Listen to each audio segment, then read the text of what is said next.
നമ്മൾ സംസാരിക്കാൻ പോകുന്ന ഒരു വിഷയം എന്ന് പറയുന്നത്, കഴിഞ്ഞ ദിവസങ്ങളിൽ കേരളം നടുങ്ങിയ ഒരു വാർത്തയാണ് കല്യാണി എന്ന് പറയുന്ന പിഞ്ചു കുഞ്ഞ്, അല്ലെങ്കിൽ 3 വയസ്സുകാരിയായ കുഞ്ഞിനെ അതിക്രൂരമായി അമ്മ പുഴയിൽ എറിഞ്ഞു കൊന്ന സംഭവം.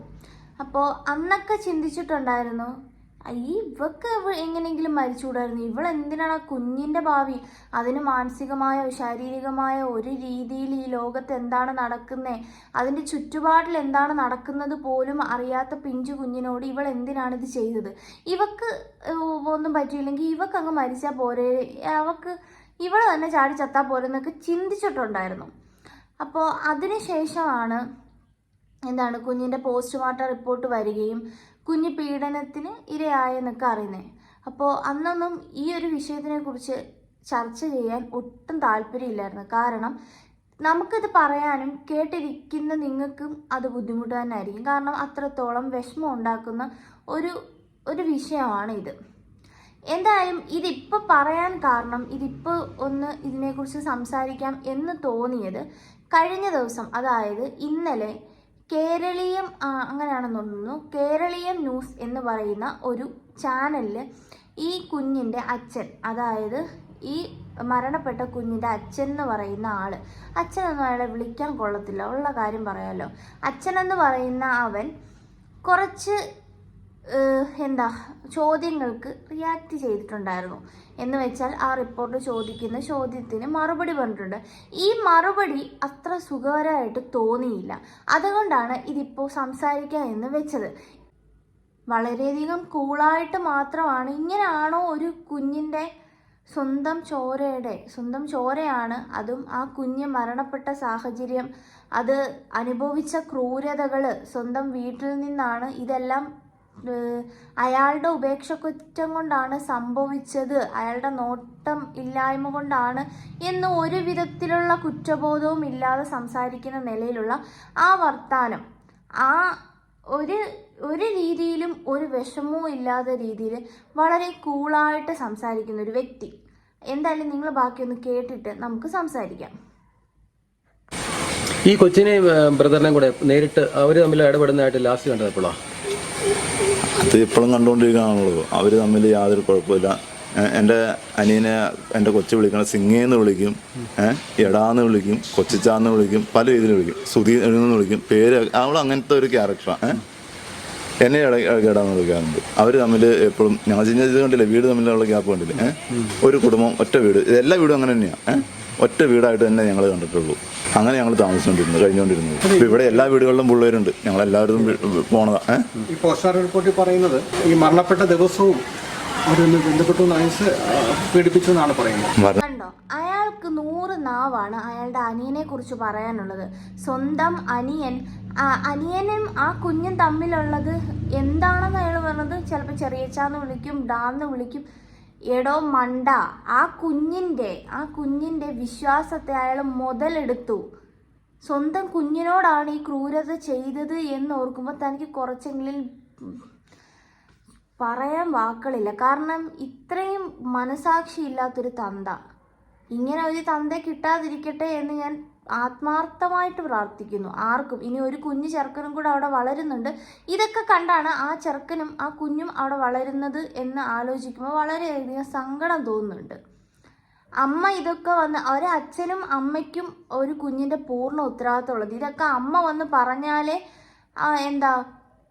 അച്ഛൻ അറിയത്തുള്ളൂ എന്ന് പറഞ്ഞാൽ വളരെയധികം ബുദ്ധിമുട്ടാണ്. മൂക്കറ്റം കുടിച്ചിട്ട് അങ്ങും വെളിവില്ലാതെ നടക്കുമ്പോൾ ആലോചിക്കണം വീട്ടിലൊരു പെൺകുഞ്ഞുണ്ട് എന്നുള്ളത്. പെൺകുഞ്ഞ് ഉണ്ട്, അത് വളർന്നു വരുന്നുണ്ട്, അതിനെ വളർത്തണം എന്ന് ആലോചിക്കണം. അല്ലാതെ ഇമാതിരി കുഞ്ഞ് മരണപ്പെട്ടതിന് ശേഷം ഒരുമാതിരി വിവരമില്ലാത്ത രീതിയിൽ ഭയങ്കരമായി കൂളായിട്ട് വന്ന് ഈ മാധ്യമങ്ങളുടെ മുമ്പിൽ ഇങ്ങനെ പറയാൻ തൻ്റെ തൊലിക്കട്ടി എന്തായാലും രജിസ്റ്റേർഡ് സ്കിൻ എന്നൊക്കെ പറയാം. ഒരു കുഞ്ഞിനെ അതിനെ സംരക്ഷിക്കാൻ അല്ലെ മക്കളെ സംരക്ഷിക്കാൻ കഴിവില്ലെങ്കിൽ ദയവ് ചെയ്ത് ആ പരിപാടിക്ക് നിൽക്കരുത്. വല്ല വാഴയ്ക്കും വളമിടാൻ പോണം. ഒരു കുഞ്ഞിനെ സംരക്ഷിക്കാൻ കഴിവില്ലാത്ത താൻ കൂടുതൽ ന്യായവും ഡയലോഗും അടിക്കുക. ഇതൊക്കെ തൻ്റെയും അറിവോട് കൂടിയാണ് അനിയൻ ചെയ്തത് എന്നത് താൻ അറിഞ്ഞുകൊണ്ടാണ് എന്നുള്ളതാണ് തൻ്റെ ഏറ്റവും വലിയ വർത്താനത്തിൽ നിന്നും മനസ്സിലാവുന്നത്. ഒരുമാതിരി അനിയനും കുഞ്ഞും തമ്മിൽ വളരെയധികം സ്നേഹത്തിലായിരുന്നു, അങ്ങനെയാണ് ഇങ്ങനെയാണ്. അതൊക്കെ പോട്ടെ. അത് കഴിഞ്ഞ് വേറൊരു ക്വസ്റ്റ്യൻ ഇവർ ചോദിക്കുന്നുണ്ട്. ഇപ്പോൾ ഇവരോട് ദേഷ്യം തോന്നുന്നുണ്ടോ ഈ കുഞ്ഞിനെ കൊന്ന അമ്മയോടും? അതുപോലെ തന്നെ ഈ കുഞ്ഞ് മരിക്കുന്നതിൻ്റെ അന്നും മരണപ്പെടുന്നതിൻ്റെ അന്നും കുഞ്ഞ് പീഡനത്തിന് ഇരയായിട്ടുണ്ട്. ആ പീഡനം ചെയ്ത വൃത്തികെട്ടവൻ സ്വന്തം ചോരയായ അനിയനാണ് എന്നും ഇവനറിയാം.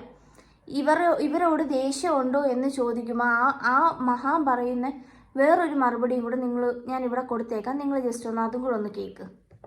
ഇവരോട് എങ്ങനെ ദേഷ്യം? നമ്മൾ അവരപ്പൻ അറിയാലോ. ഇത്രയും ഭാര്യയോടാണോ എനിക്കിപ്പോൾ അനിയനോടാണോ ഏറ്റവും കൂടുതൽ ദേഷ്യം? എനിക്ക് ഭാര്യയോട് ഉണ്ടായിരുന്നതിനേക്കാൾ ദേഷ്യം ഭാര്യ വീട്ടുകാരോടുണ്ടായിരുന്നു. ഭാര്യയുടെ അമ്മയോടും ചേച്ചിയോടും ഉണ്ടായിരുന്നു. അത് കഴിഞ്ഞിട്ട് ഭാര്യയോട് ദേഷ്യം ഉണ്ടായിരുന്നു. ഇപ്പം എനിക്ക് ദേഷ്യം ഈ പറഞ്ഞ എൻ്റെ അനിയനോട് തന്നെയാണ്.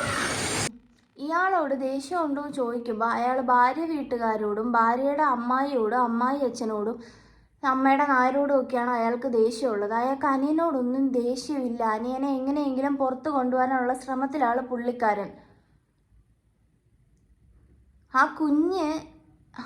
കുഞ്ഞ് മരണപ്പെട്ടു. ആ കുഞ്ഞ് മരണപ്പെട്ടത് സ്വന്തം അനിയൻ ഇമാതിരി വൃത്തികേട് ചെയ്തു.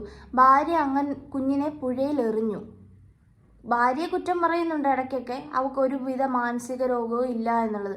മാനസിക രോഗമൊന്നും അല്ലെങ്കിലും ഇല്ല, അല്ലെങ്കിൽ എന്തെങ്കിലും ഡിപ്രഷൻ ആണെന്നൊക്കെ സോഷ്യൽ മീഡിയയിൽ കുറേ കിടന്ന് പറയുന്നത് കേട്ടിട്ടുണ്ട്.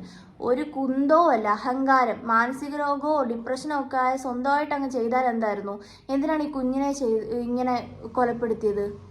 അപ്പം അതൊന്നുമല്ല, വെറുതെ ഇതിനൊക്കെ വേറെ പേരാ പറയേണ്ടത്. കുഞ്ഞിനെ സംരക്ഷിക്കേണ്ടത് സ്വന്തം തന്തയും തള്ളയും തന്നെ. ആ കുഞ്ഞിൻ്റെ എല്ലാവിധ ഉത്തരവാദിത്തങ്ങളും ഉള്ളത് തന്തയ്ക്കും തള്ളയ്ക്കുമാ. അല്ലാതെ അമ്മ എന്നോട് പറഞ്ഞില്ല. ഇതെന്താണ് ഇവൻ എവിടുത്തവനാണിവൻ?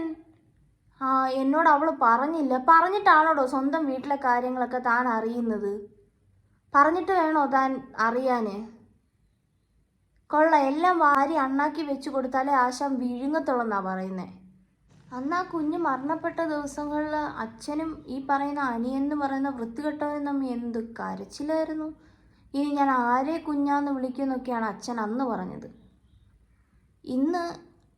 ഇന്നലെ അവൻ പറഞ്ഞത് കേട്ടില്ലേ? അനിയനും കുഞ്ഞും തമ്മിൽ അവളുടെ ക്യാരക്ടർ അങ്ങനെയാണ്, അവൾ അങ്ങനെയാണ്. കുഞ്ഞിനെ പറയുക. ഇങ്ങനെയും ചില അച്ഛന്മാരുണ്ട് എന്ന് ഇതിൽ കൂടെയൊക്കെ തെളിഞ്ഞു വരുന്നുണ്ട്.